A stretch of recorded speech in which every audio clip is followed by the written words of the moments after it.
مفکر اسلام حضرت مولانا سید ابو الحسن علی ندوی رحمۃ اللہ علیہ، اللہ نے آپ سے دین کا وہ کام لیا جس کی نظیر ماضی قریب کی اسلامی تاریخ میں مشکل سے ملتی ہے۔ آپ کو اللہ تعالیٰ نے غیر معمولی محبوبیت اور مقبولیت عطا فرمائی تھی۔ اللہ آپ کے مقبول اور محبوب ہونے کے بہت ساری قرائن پائے جاتے ہیں۔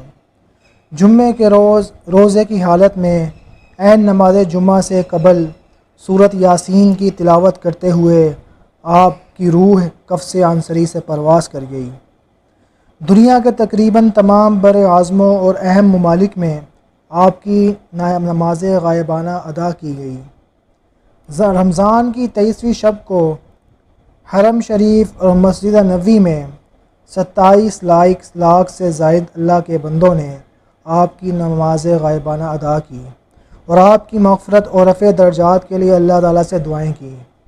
اسی طرح کی عند اللہ محبوبیت اور مقبولیت دنیا میں اللہ کے بہت ہی کم بندوں کو نصیب ہوتی ہے۔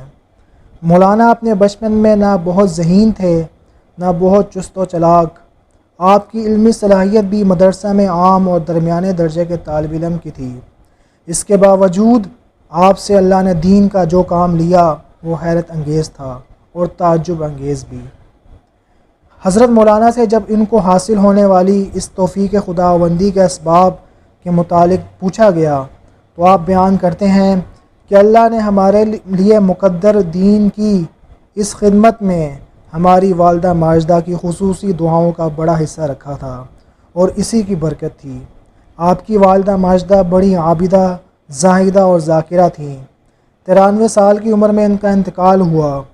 وہ اپنی وفات تک ہمیشہ روزانہ 2 رکعت صلاۃ الحاجت پڑھ کر اپنے اس بیٹے کے لیے دعا کرتی تھیں کہ اے اللہ میرے بیٹے علی سے کوئی غلط کام نہ ہو، زندگی کے ہر موڑ پر اے اللہ تو اس کی صحیح رہنمائی فرما۔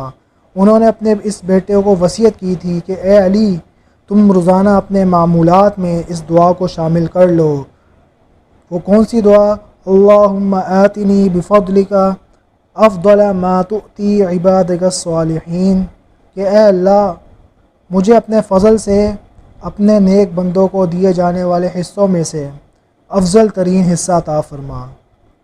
آپ کی والدہ نے آپ کی ولادت سے پہلے ایک خواب دیکھا تھا۔ اس کی تعبیر انہوں نے خود اپنی وفات سے پہلے دیکھی۔ خواب یہ تھا کہ ایک غیبی آواز سے ان کی زبان پر قرآن کی اس آیت کو جاری کر دیا کہ ہم نے تمہاری آنکھوں کی ٹھنڈک کے لیے جو مخفی چھپا رکھا ہے اس کا تمہیں اندازہ نہیں، یعنی فاعوذ باللہ من الشیطان الرجیم فلا تعلم نفس ما اخفی لهم من قرۃ اعین، سورۃ سجدہ کی آیت ان کو خواب میں ان سے پڑھی گئی۔ مولانا کی انہوں نے اس طرح تربیت فرمائی کہ ان سے اگر کسی خادمہ یا ملازمہ کے بچے پر زیادتی ہوتی تو نہ صرف معافی منگواتی بلکہ ان سے مار بھی کھلاتی۔